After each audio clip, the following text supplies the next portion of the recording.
The perfect guest on the program today. That's Steve Cahillane. He's the Kellogg's chief executive who joins me from Battle Creek in Michigan. Before I ask the first question, I'm wanting to go through why you are such a perfect guest as you CEOs trying to navigate your company through this storm. So, for example, if we take Kellogg's, makers of cereals and snacks, you make products in 18 countries and sell them nearly everywhere.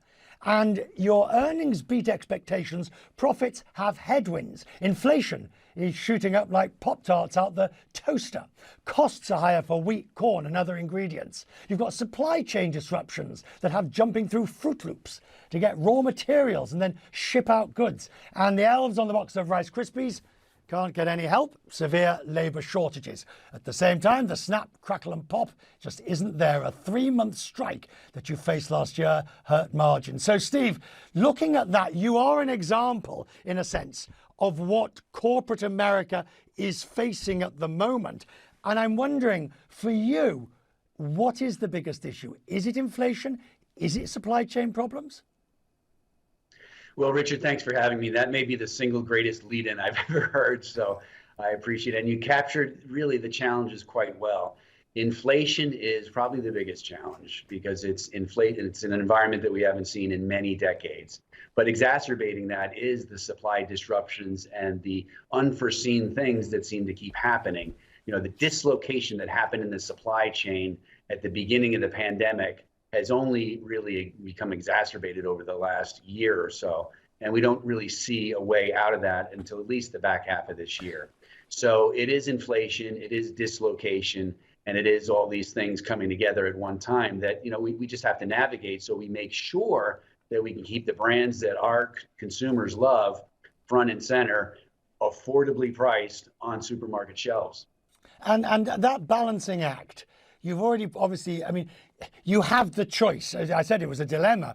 Do you eat into your own margins, pardon the pun, or do you raise the prices? And I'm guessing you probably try to do a bit of both.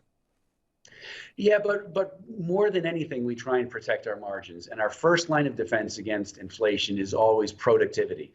But it's very difficult to see the type of productivity gains necessary in this double-digit inflationary environment. And then we look to revenue growth management, which is pricing, it's promotion, it's trade, it's all these other things, because you know you have to protect your margins, otherwise you're going to degrade them. And when inflation starts to recede, you'll have a weaker company. So we try and do that without dampening demand. That's really, you know, the number one thing that we want to make sure that we do is keep our demand as strong as possible, even as our prices go up, because protecting margins is important, but protecting the top line and market share is as well.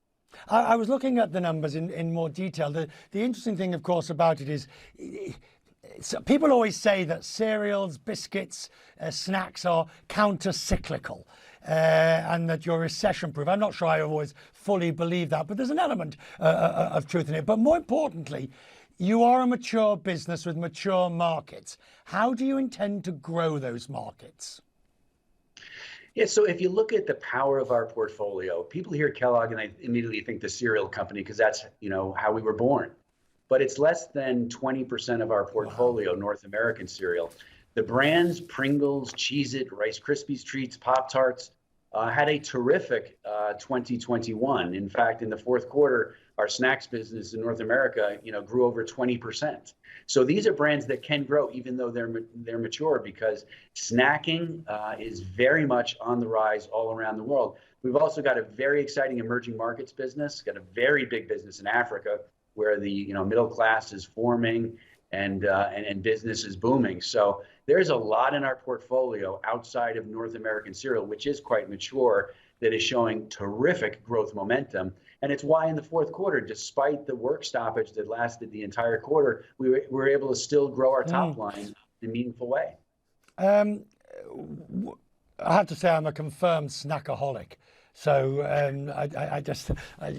never met a snack I couldn't pass without eating it. At the end of the day, though, as you turn the company and move it round and grow the international bit, which of course has its own problems in terms of currency and constant currency, which is difficult to manage. What's the one thing you now want from policymakers as we come out of the pandemic, at least in Europe and the US?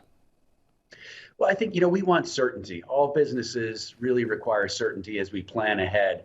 And the pandemic has been so difficult because it's created uncertainty for all of us and unforeseen circumstances. But what we really want to understand is, what policymakers have in mind.